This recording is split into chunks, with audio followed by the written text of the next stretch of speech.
right, let's invite my guest on the show. The third eviction show on Big Brother Titans has seen the Jenni team leave the house. Yes. Now, of course, this is made up of Jenni and Millie. Now, Jenni, listen, this Big Brother plan. But anyway, Jenni stated how she felt about the eviction with co-host Ibuka Amaleka. And she said, listen, there's no hard feelings about who put her up for eviction. It was a game, and they put other people up too. Well, to find out, more about how exactly she feels on this entire situation, knowing that if she was a single housemate, maybe she could have stayed a little longer. Joining me on Arise 360 today, Jenni O. You're welcome to the show, Jenni. It's great to have you on the show. You're welcome to Arise 360. Thank you so much. Thank you for having me. I'm happy to be here. How are you today? Oh my God, I'm great. I'm actually fantastic. It's been such an energetic day for me. But Jenni, I'm upset. I'm really upset. And I'm gonna tell you the same thing I told the other housemates that I had on the show.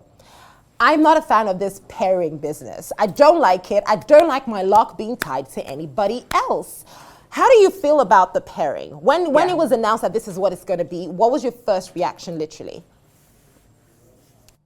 First of all, we didn't know what we were walking into until we walked into it. So I think we had a task, and guys had their separate task, and girls had their separate task, and we were told not to, speak to each other. And then later on, we were told to come into the arena. When we got into the arena, we were just picking names.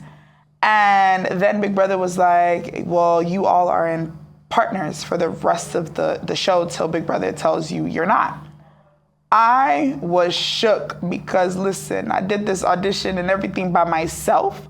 I wanted to play the game by myself. So pretty much my faith lying in someone else's hands it was a lot. It was a lot, but I really did appreciate my partner. I appreciated my partner.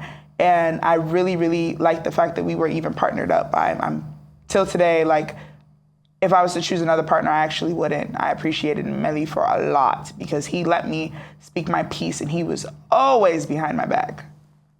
The fact that you'd say that, I mean, that's a beautiful thing. You had a good partner, you had a good run. So would you say at this point in time, you're satisfied with the results? If you could do it over and this is how it turned out, definitely this is the outcome that you will be okay with.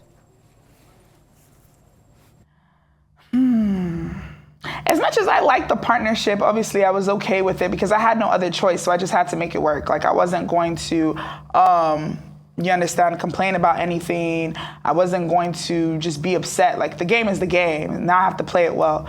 But if I could go back, I would love if we were by ourselves so I could play the game. That would have been way better. If we could do it over and I could be by myself, I would love that.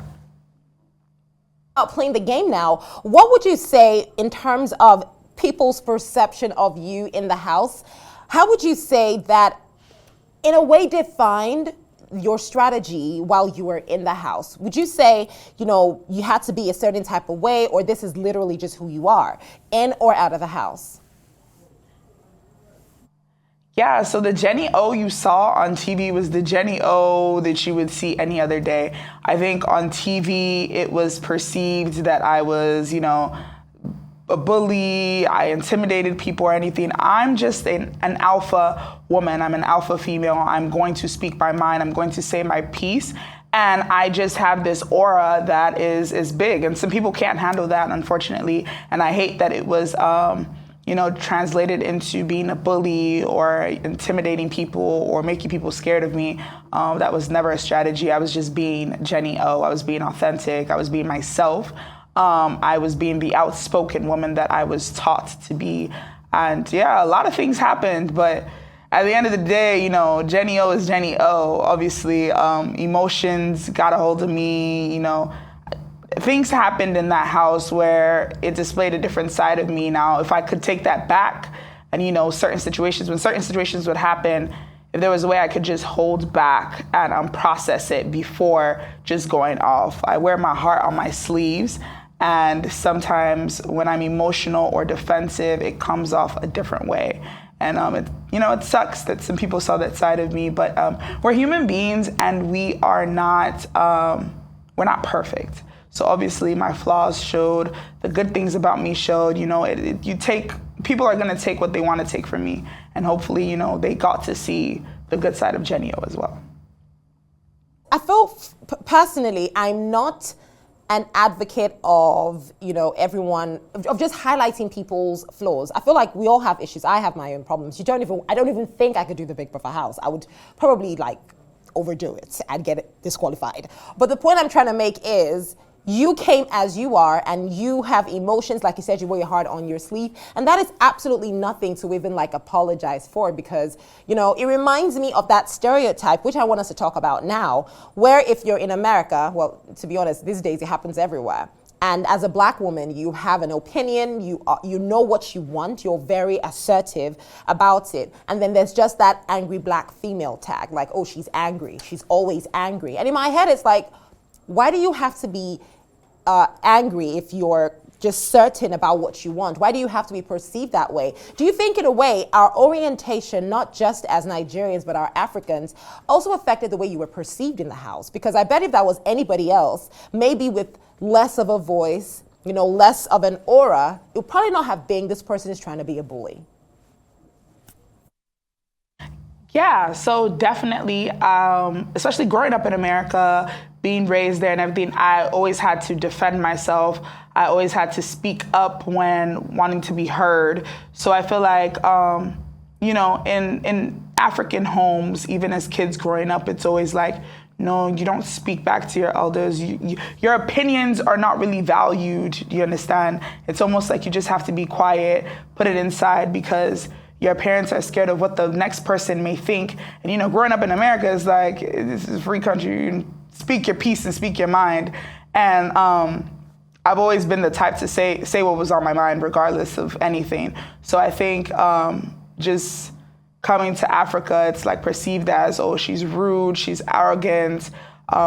Why does she have to say everything? I don't know how to not say what I see. Like, some things need to be said. I don't really like the unspoken. And I think even as Nigerians, there's a lot of things that we leave unsaid and leave it as the unspoken, because if you do say it, you'll be perceived a certain way. And I think that's what happened to me. I think because I said everything and how I felt, I was perceived in a negative light just because I was saying my mind. But, you know, some people will like you, some people will hate you. It is what it is. Is what it is. Now let's get back into the house. So you're out of the house, and I bet there's some people in there that you are still rooting for, and you're saying to yourself, I want this person or this team, because now it's a whole team thing. This is my team. This is the team I'm rooting for. For you, who would that team be? Teams. All right. If we're speaking in teams, I am rooting for Black Lang. That's Black Boy and Ipa Lang. I'm rooting for Tabana. That's Tabang and Nana, and Juvon as well. And that is Juvon is Yvonne and Justin, just because they have some of my favorite peoples in the group in the groups. Yeah. So honestly, I'm wishing everyone the best. As much as, you know, I hate the fact that I got out. But it's not easy to be in that house, and just making it through is a success. So I wish them all the best of luck, and I am ready to see who takes the final prize at the end of the day. And also, I'm excited to see what you're going to do next. And I always ask this question. So what would the next stage or step for Jenni O be? Because now, I'm sure you have your team, your fan base, there's the love, there's the energy that comes with the Big Brother fame. So what's it going to be for you? What's next? Yes, so Jenni O, as you all saw on the screens, Jenni O stayed in the kitchen. I didn't even realize how much I was in that kitchen till I saw like highlights, and I was like, wow, I really stayed in this kitchen. So hopefully a cooking show, a restaurant, as well as I love music. So I do have a podcast as well, and I review music. So we'll get that ball rolling as well. And this is my mouth. You all know I'm outspoken and everything. So if you see me on radio, on TV or something, Jenni O will not be silenced. You all will hear a lot of Jenni O's voice. So definitely this cooking show, a restaurant, and keep going on my podcast talking about music as well as other things as well. You have the most beautiful smile, Jenni O, and I wish you all the best in your future endeavors. Thank you so much for joining me on Arise 360 today. Well, of course, bringing you great Thank you. energy. Have a wonderful day. You too. Great